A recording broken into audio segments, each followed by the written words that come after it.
Lucent के इस GS की क्लास में आपका स्वागत है। आज हम मौर्य साम्राज्य को देखेंगे और यहाँ सबसे पहले क्लास प्रारंभ होने के पहले आप स्क्रीन पर कुल 10 क्वेश्चन को देखेंगे। के अंत में इसके सॉल्यूशन को दिया जाएगा। आइए हम मौर्य साम्राज्य को देखें। तो मौर्य साम्राज्य के संस्थापक के रूप में आप जानते हैं कौन? चंद्रगुप्त मौर्य, जिनका जन्म हुआ था 345 बीसी में और यह मगध की राजगद्दी पर 322 से ईस्वी में बैठे।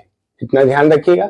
और आप इसकी पिछली कक्षा में आप पढ़े थे कि महापद नंद जो संस्थापक थे नंद वंश के और उसके अंतिम शासक घनानंद को पराजित कर चंद्रगुप्त मौर्य ने मगध में मौर्य वंश की नींव रखी। और इसके पीछे किनका हाथ था? आचार्य चाणक्य का हाथ था। ये देखिए, जस्टिन ने चंद्रगुप्त मौर्य को अपने यूनानी ग्रंथ में, जो प्राचीन यूनानी ग्रंथ है जस्टिन के द्वारा जो संकलित किया गया है, उसमें इसका नाम सैंद्रोकोटस कहा, जिसकी पहचान सर विलियम जोन्स ने की थी। तो ये क्वेश्चन पूछा हुआ है, बहुत इंपॉर्टेंट है ये क्वेश्चन। तो सैंद्रोकोटस से जो यूनानी ग्रंथ में जस्टिन के द्वारा वर्णित था, उसकी पहचान किसने की थी? तो उसको इसकी पहचान सर विलियम जोन्स ने की थी।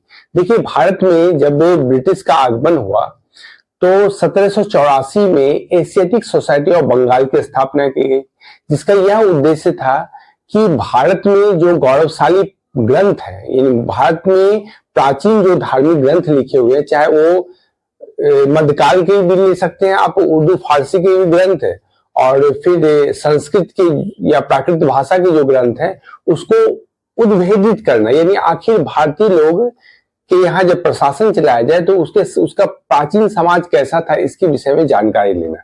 तो इसके लिए एशियाटिक सोसाइटी ऑफ बंगाल की स्थापना सर विलियम जोन्स के द्वारा की जाती है। और सर विलियम जोन्स स्वयं में चंद्रगुप्त मौर्य को यूनानी ग्रंथ में सैंद्रोकोटस जिसमें वर्णित किया गया है, उसकी पहचान चंद्रगुप्त मौर्य के रूप में करते हैं। तो ये ध्यान रखिएगा। अब देखिए क्या है, अगर चंद्रगुप्त मौर्य के मौर्य साम्राज्य का स्रोत क्या है, तो मुद्रा राक्षस है, जिसके लेखक क्या है? विशाखदत्त है। चंद्रगुप्त मौर्य को इसमें विसल कहा गया, तो विसल का अर्थ होता है निम्न कुल वाला। तो ध्यान में रखिएगा इसको। और देखिए, दूसरा स्रोत के रूप में हम अर्थशास्त्र का इस्तेमाल करते हैं, जिसके लेखक स्वयं कौटिल्य या विष्णुगुप्त है। और यह राजनीतिक विषयक पुस्तक है। अर्थशास्त्र नाम से आपको प्रतीत हो रहा है ये क्या कि यह इकोनॉमिक्स की पुस्तक है, लेकिन ऐसा नहीं है, यह राजनीतिक विषयक पुस्तक है। इसको ध्यान में रखिएगा। कौटिल्य को भारत का मैकियावेली भी कहा जाता है। और अर्थशास्त्र में कुल 15 अधिकरण यानी भाग एवं 180 प्रकरण यानी उपभाग है। इतना इसको ध्यान में रखिए। अब देखिए, चंद्रगुप्त मौर्य चाणक्य की सहायता से मगध को जीता, जो बाद में मौर्य के प्रमुख अमात्य यानी मंत्री बने। तो ध्यान में रखिएगा इसको। अब देखिए, यहाँ पर क्या है, चंद्रगुप्त जैन धर्म के अनुयायी थे। जैसा कि आपने देखा था पिछली कक्षा में कि मगध के विभिन्न शासक के किस धर्म के अनुयायी थे। जैसे अजातशत्रु, प्रारंभ में वो जैन था, बाद में वो बौद्ध हो गया। फिर बिंबिसार, वह बौद्ध धर्म का अनुयायी था। तो ऐसे आपको ध्यान में रखना है कि वो किस धर्म का अनुयायी था। तो इसी तरह चंद्रगुप्त मौर्य जो है जैन धर्म के अनुयायी थे और इन्होंने अपना अंतिम समय कर्नाटक के श्रवणबेलगोला में बिताया था। इसको ध्यान में रखिए। अब देखिए, एक और है, अर्थशास्त्र को डॉक्टर शाम शास्त्री ने 1909 में प्रकाशित किया था। अलेक्जेंडर जब भारत से गया था तो उसने अपने विजित प्रदेशों में छत्रप प्रणाली लागू की। और आप जानते हैं जैसा कि पश्चिमोत्तर प्रांत में जो सिकंदर के छत्रप थे उसका नाम था सेल्यूकस निकेटर। अब आइए यहाँ पर, चंद्रगुप्त मौर्य ने 308 बीसी में सेल्यूकस निकेटर को हराया, जो कि यूनानी छत्रप था। और हारने के बाद सेल्यूकस से निकेटर ने अपनी पुत्री कार्नेलिया का विवाह चंद्रगुप्त मौर्य से कर दिया। और एक ग्रंथ में तो प्लूटार्क ने यह भी लिखा है कि सेल्यूकस से निकेटर संधि शर्तों के अनुसार वह 500 हाथी चंद्रगुप्त मौर्य को उपहार में भी दिया था। और सेल्यूकस से निकेटर ने संधि शर्तों के अनुसार चंद्रगुप्त मौर्य को जो विजित प्रदेश था, जिसमें काबुल, कांधार, हेरात और मकराने का भाग दे दिया था। तो इसको ध्यान में रखिए आप।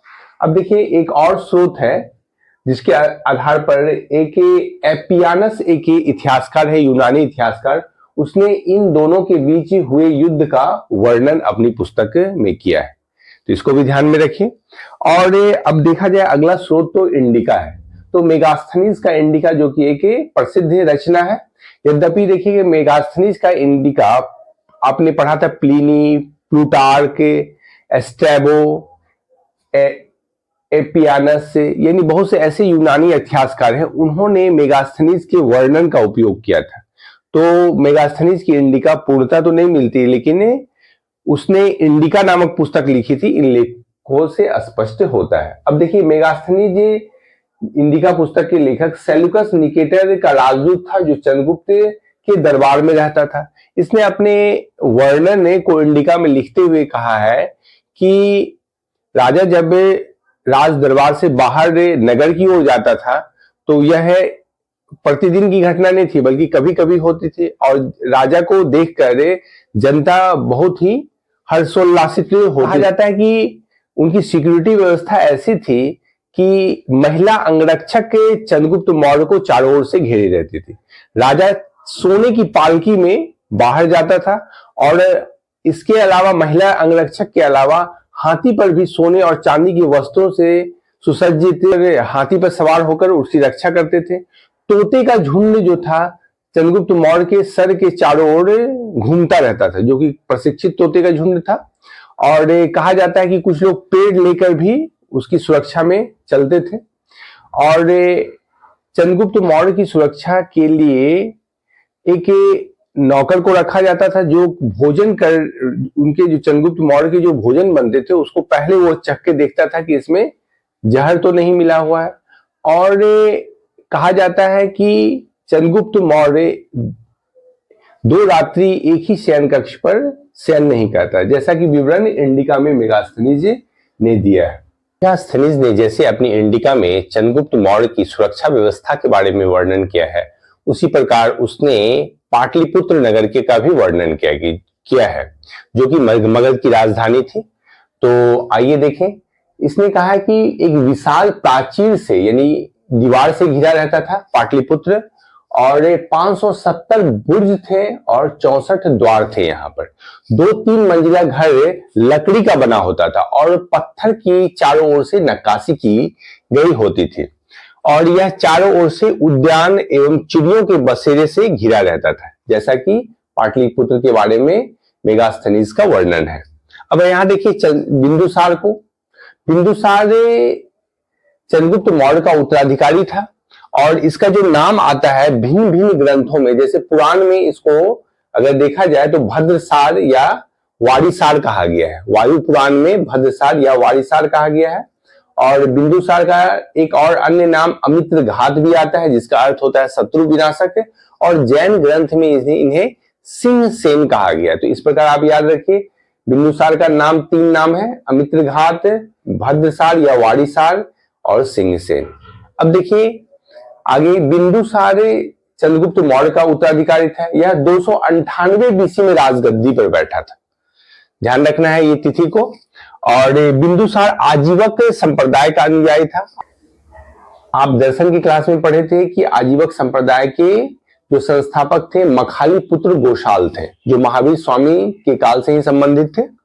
अब देखिए इसके दरबार में डायमेकस से जो सीरियन नरेश के द्वारा भेजा गया था नामक एक राजदूत आया था, जिसे मेगास्थनीज का उत्तराधिकारी कहते हैं। यह वर्णन एस्ट्रेबो नामक यूनानी विद्वान के द्वारा दिया गया है। अब देखिए एथिनियस से एक यूनानी विद्वान है, उन्होंने लिखा है कि सीरियन नरेश एंटीयोकस से बिंदुसार ने 3 चीज भेजने की प्रार्थना की थी, जिसमें सूखा अंजीर, मदिरा और दार्शनिक। तो दार्शनिक के तो वो नहीं भेज पाए, या कह सकते हैं कि आप दार्शनिक के रूप में जो डायमेकस थे राजदूत के रूप में आए, और सूखा अंजीर और मदिरा एंटीयोकस ने सीरिया से भेजा था। आगे अगर देखा जाए तो बिंदुसार के द्वारा कई इतिहासकारों का कहना है कि इसने चंद्रगुप्त मौर्य जो कि दक्षिण भारत के बहुत से भागों को विजित कर लिया था। यद्यपि सुदूर दक्षिण तो विजित नहीं रहा, लेकिन दक्षिण भारत यानी कर्नाटक तक के भाग चंद्रगुप्त मौर्य के शासनकाल में आ गए। जैसा कि आप जानते हैं कि जैन धर्म के अनुयायी थे चंद्रगुप्त मौर्य, और अंतिम समय श्रवणबेलगोला जो कि कर्नाटक में स्थित है वहीं अपना अंतिम समय बिताए थे। तो यहां ध्यान रखिए, बौद्ध विद्वान तारानाथ के अनुसार इन्हें 16 राज्यों का विजेता बताया जाता है। और तक्षशिला जो कि सिंधु और झेलम के नजदीक है, वहां एक विद्रोह हो गया था तक्षशिला में, जिसे दबाने के लिए उसने अपने पुत्र सुशील को भेजा, लेकिन वह दबाने में असफल रहा। बाद में बिंदुसार ने अपने दूसरे पुत्र अशोक को तक्षशिला भेजा और विद्रोह को दबाने में जो कि सफल रहा। और एक और तथ्य जानी, इसकी सभा में 500 सदस्यों का एक मंत्री परिषद था, यानी 500 सदस्यों का एक काउंसिल था, जिसकी अध्यक्षता खल्लाटक नामक मंत्री किया करते थे। तो इस तरह आपने आज चंद्रगुप्त मौर्य और बिंदुसार को देखा। इससे संबंधित कई प्रश्न परीक्षा में पूछे गए हैं, महत्वपूर्ण प्रश्न जो कि आप शुरुआत में देखे थे, और आशा है कि आप ज्यादा से ज्यादा इसमें जवाब दिए हैं। अपने जवाब को मिला लीजिए। आज के लिए इतना ही, कल फिर मिलते हैं। धन्यवाद। आइए इन 9 क्वेश्चन की व्याख्या देखा जाए, जो कि पढ़ाए गए पाठ्य से ही संबंधित है, जो कि लूसेंट का आपने चंद्रगुप्त मौर्य और बिंदुसार के बारे में पढ़ा। तो देखिए, पहला क्वेश्चन है, सैंडोकोटस से चंद्रगुप्त मौर्य की पहचान किसने की? तो इसकी पहचान सर विलियम जोन्स ने किया था। और आप जानते हैं कि 1784 में एशियाटिक सोसाइटी ऑफ बंगाल की स्थापना सर विलियम जोन्स के द्वारा की गई है, ध्यान रखना है आपको। अब देखिए, सैंडोकोटस का जो वर्णन किया गया, ये जस्टिन ने अपने ग्रंथ में किया था। और एरियन और प्लूटार्क 2 ऐसे यूनानी विद्वान थे जिन्होंने अपनी रचना में एंड्रोकोटस से चंद्रगुप्त मौर्य की पहचान की है, याद रखिएगा। ये कहा गया है जस्टिन के द्वारा सैंड्रोकोटस, और एरियन और प्लूटार्क के द्वारा एंड्रोकोटस कहा गया है, ध्यान में रखना है। दूसरा क्वेश्चन देखिए, राज्य के सप्तांग सिद्धांत के अनुसार राज्य का 7वां अंग कौन सा है? तो 7वां अंग होता है मित्र। यह जो सप्तांग सिद्धांत है, यह चाणक्य के अर्थशास्त्र से लिया गया है। तो देखिए, इसमें सप्तांग सिद्धांत यहां बताया गया, इसको ध्यान में रखना है आपको। स्वामी है, अमात्य है, जनपद है, दुर्ग है, कोश है, दंड है और मित्र है। इसमें स्वामी राजा को कहा जाता है, अमात्य जो मंत्री हो गए, जनपद आपने जनपद महाजनपद के विषय में जाना है, जन से जनपद बना फिर महाजनपद बना। और दुर्ग हो गया जो प्राचीन यानी फोर्ट किला जो बनाया जाता था। और कोष का अर्थ धन हो गया, दंड का अर्थ सेना हो गई, यानी आर्टिलरी उसकी के साथ जो सेना रहती है वो देखा जा सकता है। और मित्र हो गया यानी जो उसके हितैषी हैं। तो यहाँ पर देखिए, इसकी तुलना भी की गई है। राजा की जो तुलना है सिर से की गई है, अमात्य की तुलना आंख से, जनपद की तुलना जंघाए से, और दुर्ग की तुलना बाह से की गई है। कोष यानी धन की तुलना मुख से की गई है, और दंड की तुलना मस्तिष्क से की गई है, और मित्र की तुलना कान से की गई। सिद्धांत के अनुसार आप देखिए, किसी भी राज्य के सिर, आंख, जंघाएं, बाहें, मुख, मस्तिष्क और कान ये होंगे तभी वो राज्य सुरक्षित होगा, ऐसा चाणक्य ने अपने अर्थशास्त्र में कहा है। अब देखिए तीसरा क्वेश्चन, किसकी तुलना मैकियावेली के प्रिंस से की जाती है? तो अर्थशास्त्र की तुलना की जाती है। चाणक्य के अर्थशास्त्र जो है उसकी तुलना मैकियावेली के प्रिंस से की जाती है। प्रिंस पुस्तक है मैकियावेली का। अब देखिए, मालविका अग्निमित्रम ये कालिदास की रचना है, और ये गुप्तकालीन रचना है। कामसूत्र जो है वात्सायन की रचना है, जो कि ये भी कहा जा सकता है कि ये हर्ष और हर्षकालीन रचना मानी जाती है इसको, वात्सायन का कामसूत्र, लेकिन इसे भी आप गुप्त काल में ही इतिहासकारों ने कहीं डाला है। तिरुकुराल जो है दक्षिण भारत के संत तिरुवल्लुवर थे, उनकी रचना है ये। चौथा क्वेश्चन देखिए, पाटलिपुत्र में स्थित चंद्रगुप्त मौर्य का महल था, किसका बना हुआ था? आप पूरे व्याख्या में जाने ही, लकड़ी का बना हुआ था, जैसा कि मेगास्थनीज ने अपने इंडिका में कहा है। अब देखिए, किस प्राचीन स्थल के अभिलेख कुम्हड़ार में स्थित है? तो ये पाटलिपुत्र के अवशेष है, जिसका जहां रॉयल पिलर मिला है अशोक का। तो ये जानिए पाटलिपुत्र। एक बुलंदी बाग है, क्वेश्चन पूछा हुआ, बुलंदी बाग प्राचीन स्थल का स्थिल कहाँ स्थित है? तो यह पाटलिपुत्र में है। तो आप एक चीज ध्यान में रखिए, कुम्हड़ार जो कि पाटलिपुत्र में है और बुलंदी बाग भी पाटलिपुत्र में है, यानी वर्तमान पटना में है। इसकी खोज जो है स्नूपर नामक इतिहासकार ने की थी। वर्तमान में स्नूपर जो अंग्रेजी इतिहासकार थे, उन्होंने इसकी खोज की थी, ये 2 प्राचीन स्थल के। आप कपिलवस्तु जानते ही हैं कि महात्मा बुद्ध का यहाँ जन्म हुआ था, जो नेपाल की तराई में स्थित है, लुम्बिनी वन के पास। पाटलिपुत्र पटना का श्रावस्ती, श्रावस्ती ही ऐसा स्थल है, ये कौशल प्रदेश में है, कौशल महाजनपद में, जिसके शासक प्रसेनजीत थे और बुद्ध सर्वाधिक उपदेश श्रावस्ती में ही दिए हैं। और वैशाली जो है वज्जी महासंघ की राजधानी थी। सातवां देखिए, अभिलेख जिससे प्रमाणित होता है कि चंद्रगुप्त मौर्य का प्रभाव पश्चिम भारत में था। तो ये कौन सा अभिलेख है? जूनागढ़ अभिलेख है, रुद्रदामन का जूनागढ़ अभिलेख है।